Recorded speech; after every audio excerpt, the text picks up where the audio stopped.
Hello and welcome to another update video about Link. Link is now deep in support for a possible B wave within this larger diagonal pattern to the upside we're tracking.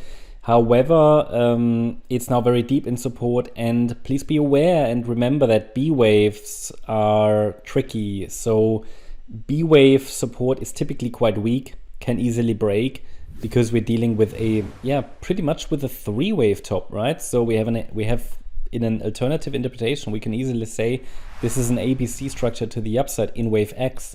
So the yellow count is absolutely valid, and it's the short-term bearish scenario in which the price could still easily go down to the next main support level at $6.90, which is the 78.6 retracement of the larger cycle. You see, we're still forming lower highs and lower lows. Even here, we couldn't make another high. So we're still forming lower lows, lower highs. You see the trend line now has 3 touch points as well, so it could be quite meaningful as a breakout signal should we ever get there at some point, hopefully. And therefore, there is no evidence really that wave 2, that a larger correction bottomed on the 5th of April, 5th of August. So as I said to you from the beginning, we need 5 waves to the upside. And due to the deep pullback we've seen since Monday, the 26th of August, I think it was the Sunday actually, the market cannot form anymore an impulse to the upside. This has at best formed a 1-2 AB structure where we can watch for the price to possibly find support in that region before breaking below 1045. But as I said, a break below 1045 is going to be tricky. A break below 1045 would indicate that the structure will likely invalidate. That means a break below the red line could follow.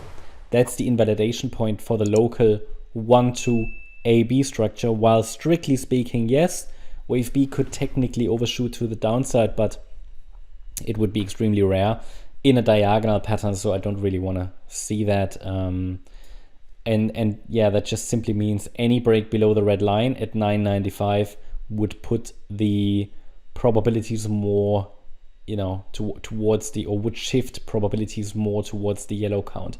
What's the yellow scenario? Yellow scenario is still tracking a larger bullish structure.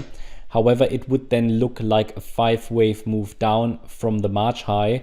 Definitely not bullish, rather bearish. And it's possible though still as a corrective pullback if we use a messy WXY-XZ structure.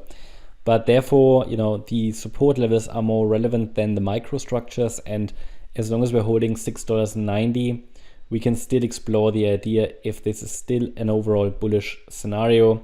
It's just that the correction is still unfolding, just that we might need another low. But at the moment, in the very short term, 2 things need to be mentioned. First one is to keep the white wave count alive. We need a pretty immediate turnaround to the upside here, break above the trend line, and then a rally to 1486. Or if it's the yellow count, the bullish count is still alive. It just means one more low, but below $6.90, there is no real bullish scenario left anymore. It would become far less likely. It would still be valid, the yellow count. Yeah, a break below 690 is not a break below the invalidation point for the larger bullish structure, but it would reduce in likelihood the bullish scenario. Yeah. That's the update about Link. Hope you liked the update. If you did, please hit the like button, leave a comment and subscribe. And if you really like the content, then please check out the channel membership. Also, make sure that you follow us on Instagram and Twitter for additional content. Thanks a lot for watching. Bye-bye.